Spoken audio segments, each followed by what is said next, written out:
Chapter 7. Saturday, 10:30 a.m. Alva, Scotland. Are you ready? I'm not going to wait all day. Sorry, Mummy, I'm just coming. Jane Duncan stood at the bottom of the tall wooden staircase looking upwards, tutting as she shook her head in annoyance at being kept waiting. Dressed in blue jeans, a navy gap t-shirt and a red outdoor waterproof jacket, Jane Duncan was 38 and an accountant with a practice in Stirling, an attractive practical woman who loved her family and the outdoors. Although from Stirling, the Duncans had lived in London for a number of years due to her husband's work with his large software company. However, that had changed 8 years ago due to the economic recession. The company had decided to make strategic cuts. As such, Tom's became surplus to requirements. The decision to move to Alva seemed to be the right choice at the time. Although the couple had planned to live in nearby Stirling, high property prices and a lack of affordable housing had forced a rethink. However, Alva was only a short distance from the city and did have excellent transport links, great schools and a good selection of local amenities, all of which had made the decision a little easier. Personally, Jane would have liked to live a little further out of town. She and Tom had seriously considered nearby Dollar with its splendid castle, private school and affluent coffee shop culture. But in the here and now, Alva would have to do. Of course, that's not to say that Alva didn't have its plus points. For both Tom and Jane, probably the biggest plus was the people.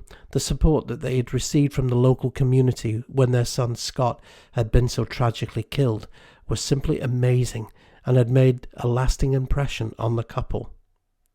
As Jane finished tying off her shoelaces, she was greeted by the sound of thumping feet coming down the stairs, followed by a smiling 6-year-old wearing jeans and a pinkish Scooby-Doo t-shirt. "Is this okay, Mummy?"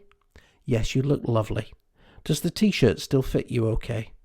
Amy frowned, wriggled her arms for a moment and nodded.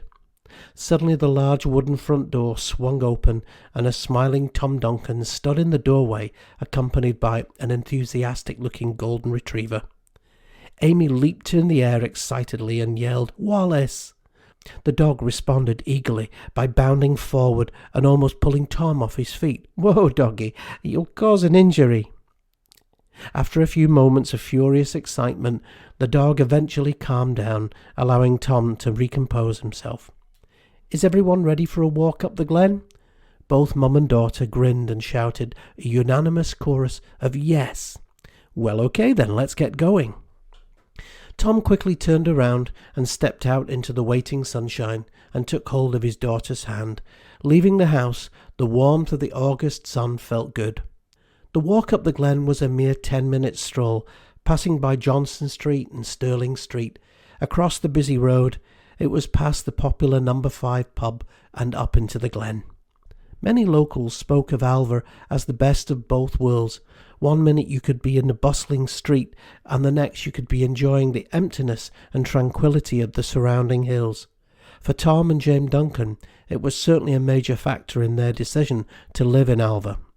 Once past the golf club and car park, the lower entrance to the glen is known as MacArthur Braes, a large wooded area that is split by a stream, or a burn as it's known locally.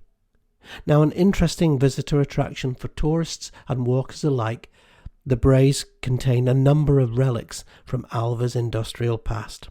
In the late 19th and early 20th century, Clackmannanshire had been part of Scotland's woolen heartland, boasting woolen mills, coal and silver mines, all of which had employed thousands of people. Nowadays, walkers pass by these industrial relics with little thought of their heritage. But take a walk down Stirling Street and chat with a few of the old-timers and visitors will soon get a flavour of what was. The glen itself is maintained by a local trust, mostly made up of volunteers who aim to return Alva Glen to its former glory.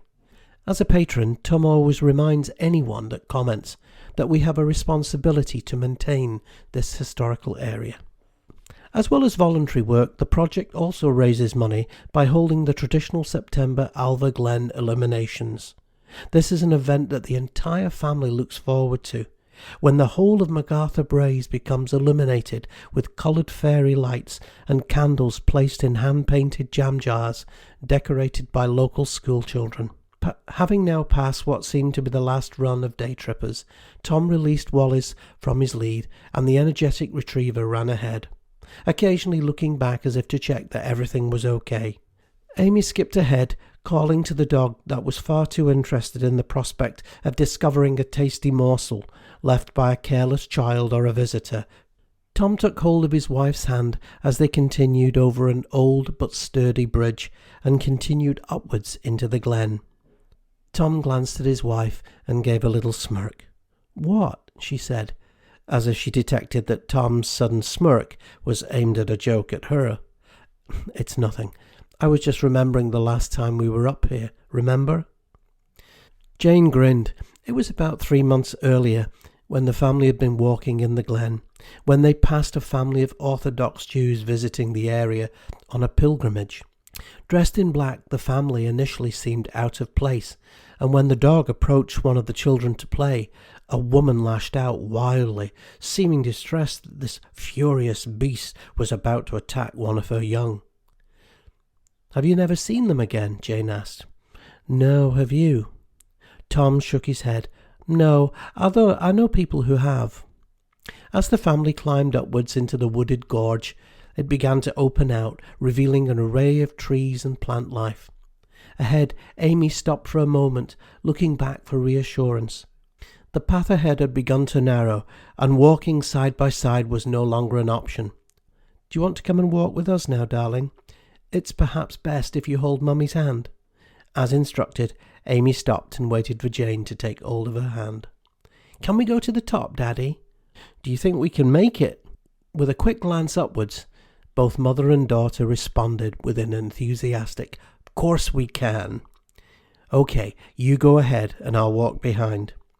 As the family crossed a second wooden bridge, the ascent became notably harder. Jane had often remarked that sadly most walkers did not come this far, which was a shame because the views from the top were magnificent. On either side of the narrow stony path, the gorge had appeared increasingly menacing, sharp drops on either side that would have unnerved many visitors. But Jane was convinced that the view from the top would justify their efforts. About 30 metres in front, Amy and her mother stopped and turned to look back. Jane had a puzzled look on her face. "Tom, is Wallace with you?" As Tom turned to call the dog, bang! Something suddenly hit him from behind. Initially Tom assumed that it was merely a falling rock, but then realised it was the dog that in such enthusiasm had accidentally run into him from behind. Then in what appeared to be a grotesque slow-motion moment, Jane and Amy's smiling faces were turning to horror. At first Tom didn't realise his situation, but then the reality hit. His foot had slipped and he was falling. As he fell, Tom lunged with all of his strength, desperately trying to grasp at a protruding branch. Amy screamed, "Daddy!"